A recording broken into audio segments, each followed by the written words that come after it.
থেকে আমাদের নিশ্চয়ই ডেরিভেটিভ মনে আছে, ডেরিভেটিভ বা অন্তর্কলন। একটা অপেক্ষক এফএক্স, তার অন্তর্কলনকে আমরা ডিডিএক্স লিখেছিলাম, ডিডিএক্স অফ এফএক্স।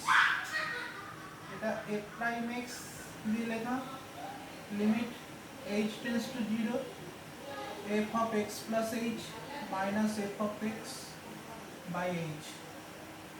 টা ছিল x এর ক্ষুদ্র বৃদ্ধি, x এর ক্ষুদ্র বৃদ্ধি ছিল h, তাহলে fx এর বৃদ্ধি হবে fx plus h।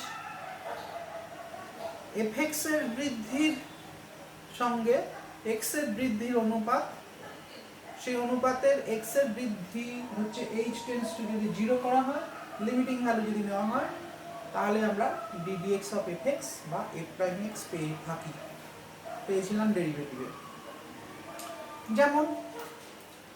যেমন আমরা ddx অফ x কিউব এটা পেয়েছিলাম 3x স্কয়ার। তাহলে 3x স্কয়ারকে বলা হয় x কিউবের ডেরিভেটিভ বা অবকলন। তাহলে 3x স্কয়ারকে কি বলা হয়? 3x স্কয়ার, x কিউবকে 3x স্কয়ারের কি বলা হয়? 3x স্কয়ারের অ্যান্টি ডেরিভেটিভ হলো x কিউব। তাহলে একটা হলো ডেরিভেটিভ আর একটা হলো অ্যান্টি ডেরিভেটিভ। এখন আমরা আবার জানি যে ddx of x cube plus c যদি থাকে, তাহলে আমরা এটা ডেরিভেটিভটা ভাঙতে পারি ddx of x cube plus ddx of c, ধ্রুবক অর্থাৎ 0, তাহলে দেখা গেল এটাও হলো 3x স্কয়ার।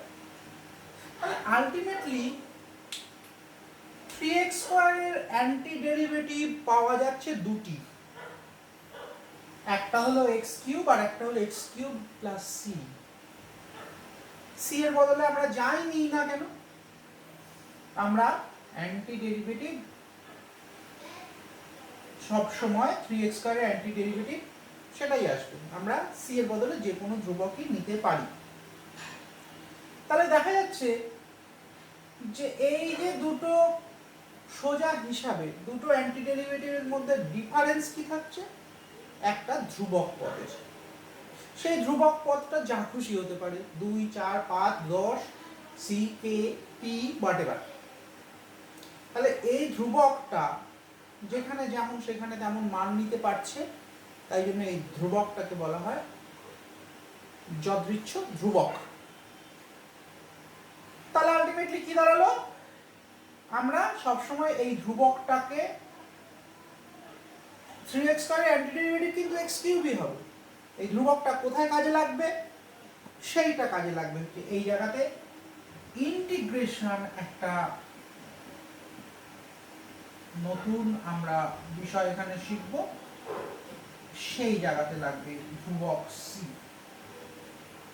অর্থাৎ ইন্টিগ্রেশন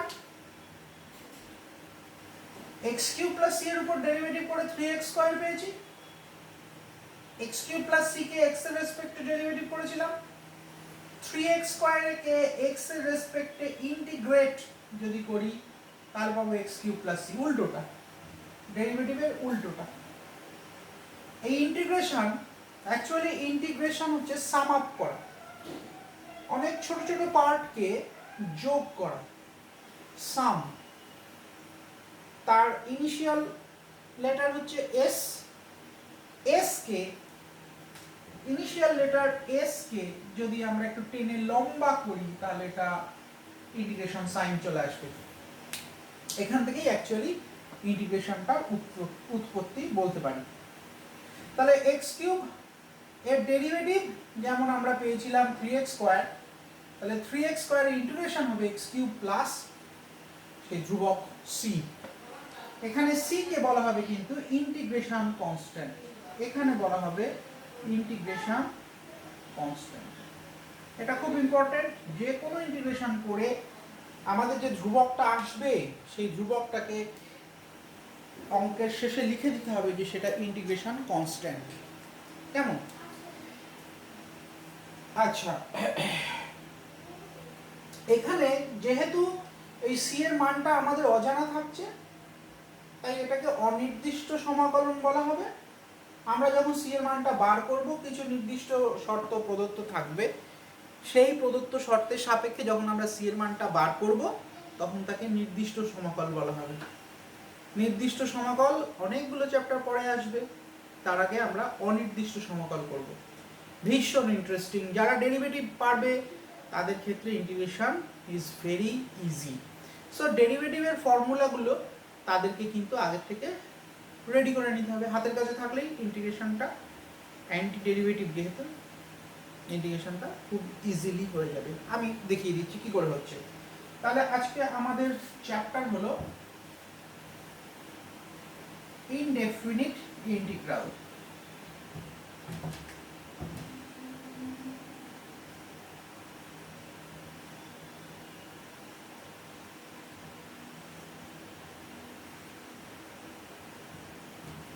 ইনডেফিনিট ইন্টিগ্রাল আমরা জানি ddx of x to the power n is equal to x to the power n plus 1 by n plus 1 plus c হয়। এটাকে আমরা ইন্টিগ্রেশন যদি করি, sorry n x to the power n minus 1 ডেরিভেটিভটা হয়।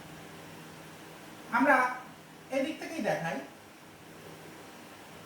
n এর জায়গায় n plus 1 বসিয়ে দিই, কেমন?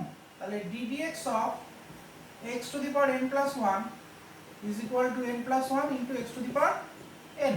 So integration x to the power n dx is equal to 1 by n plus 1 into x to the power n plus 1 plus c.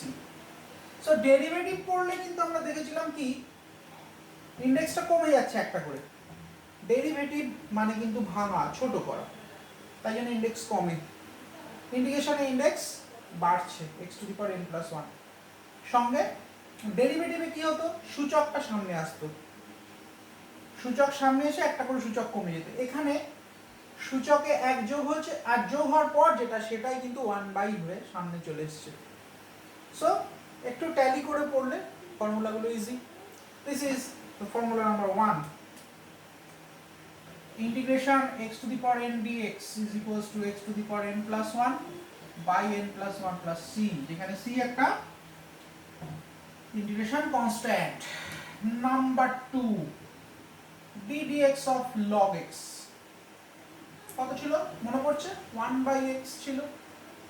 So integration 1 by x dx is equals to log mod x plus c। এখানে মনে রাখতে হবে যে এই যখন আমরা এখানে derivative করছি তখন তো লেফট সাইডে log x নিয়েছি, x এর মান তো অবশ্যই পজিটিভ হতে হবে, মোর দ্যান 0 হতেই হবে।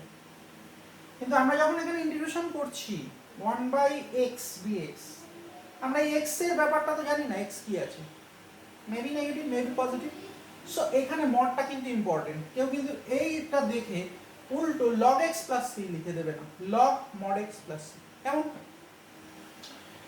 নেক্সট আমরা জানি ddx of a to the power x equal to a to the power x log a. So integration a to the power x dx is equals to a to the power x by log a plus c. ddx of e to the power x, which is equals to e to the power x. Number 4, e to the power x dx is equals to e to the power x plus c. We know that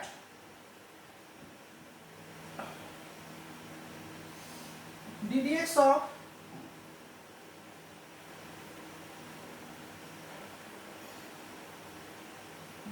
of sin x is equals to cos x, and hence number 5, integration cos x dx is equals to sin x plus c.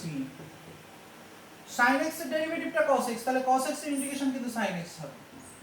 ইন্টিগ্রেশনের ডেরিভেটিভের ক্ষেত্রে আবার যেমন cos x এর integration cos x এর ডেরিভেটিভটা minus sin x হয়, so integration sin x dx এখানে কিন্তু মাইনাস আসবে, উল্টো ডেরিভেটিভে sin এর জন্য প্লাস আসতো, cos এর জন্য মাইনাস আসতো, ইন্টিগ্রেশনে cos এর জন্য প্লাস আসবে, sin এর জন্য মাইনাস।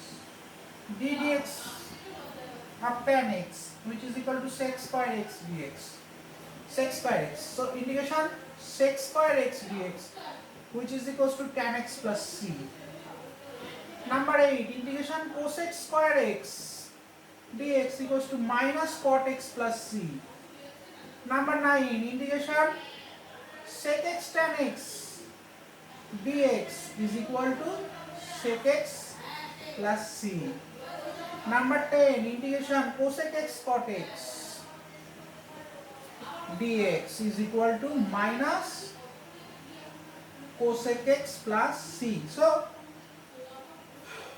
মনে রাখতে হবে যে এই dx চিহ্নটা যেন অবশ্যই থাকে, dx টা যেন অবশ্যই থাকে, তার সঙ্গে ওই ইন্টিগ্রেশন হয়ে যাওয়ার পর একটা করে কনস্ট্যান্ট যেন আসে।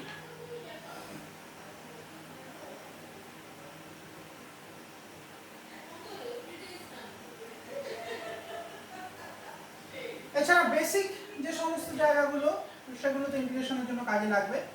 ইন্টিগ্রেশনের ক্ষেত্রে যোগ বা বিয়োগ ভেঙে যাবে। Integration kf1x k1f1x plus k2f2x dx আছে ধরো, সো এটাকে কিন্তু ভেঙে যাবে। k1 integration f1x dx plus k2 integration, যেমন ডেরিভেটিভে কনস্ট্যান্ট বেরিয়ে আসতো, এক্ষেত্রেও কনস্ট্যান্টটা বেরিয়ে আসবে এবং প্লাস মাইনাস যদি হয় এটা প্লাস মাইনাস হবে, মানে মাইনাস এটা মাইনাসের জন্য এখানে মাইনাস হবে। সো এইভাবে ইন্টিগ্রেশনগুলোকে আমরা ভেঙে নেব। মাথায় রাখবে গুণের ক্ষেত্রে, মানে দুটো ফাংশনের গুণের ক্ষেত্রে যেটা, সেটা কিন্তু এখন আমরা করতে পারবো না। যোগ বা বিয়োগের ক্ষেত্রে আমরা এই কাজটা করতে পারবো। কেমন? আচ্ছা,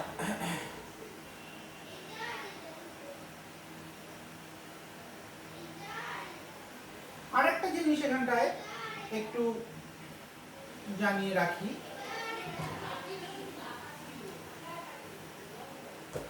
সেটা হচ্ছে ddx of e to the power mx, এটা আমরা কি করেছিলাম, m e to the power mx হয়েছিল। So integration e to the power mx dx 1/m e to the power mx plus c হবে। সো এখানে প্রত্যেকটা ফর্মুলায় প্রত্যেকটা মানে কি, এই সমস্ত ফর্মুলাগুলো যদি x এর সাথে m বা কোনো ধ্রুবক গুণ থাকে, তাহলে এই ধ্রুবকটা কিন্তু বাইরে এরকম ভাগ হয়ে যাবে। আরেকটা আমি দেখিয়ে দিচ্ছি, তাহলে এটা 11 নম্বর ফর্মুলা আমি বলতে পারি। আরেকটা বলে দিচ্ছি, ddx of sin mx,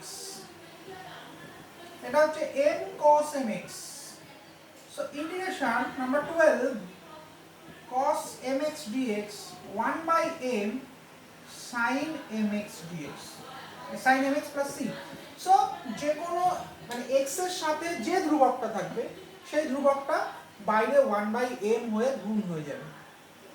এটা পরবর্তীকালে চেন রুল বলে একটা রুল আছে, আমরা সেখান থেকেও শিখিয়ে দিতে পারবো বা প্রতিস্থাপন দিয়েও শিখিয়ে দিতে পারবো, কিন্তু স্বাভাবিকভাবে m এর সাথে যে ধ্রুবক পদটা গুণ আছে সেই ধ্রুবক পদটা বাইরে 1/m হয়ে কাজ করবে। So this is the first chapter of indefinite integral. এই ফর্মুলাগুলোকে বারবার দেখে কিছু অঙ্ক সমাধান করার চেষ্টা শুরু করতে হবে। আমি এর পরের ভিডিওতে কিছু অঙ্কের সমাধান করে দেখিয়ে দেবো যে কী করে এগুলো প্র্যাকটিস করতে হবে। ওকে, থ্যাংক ইউ।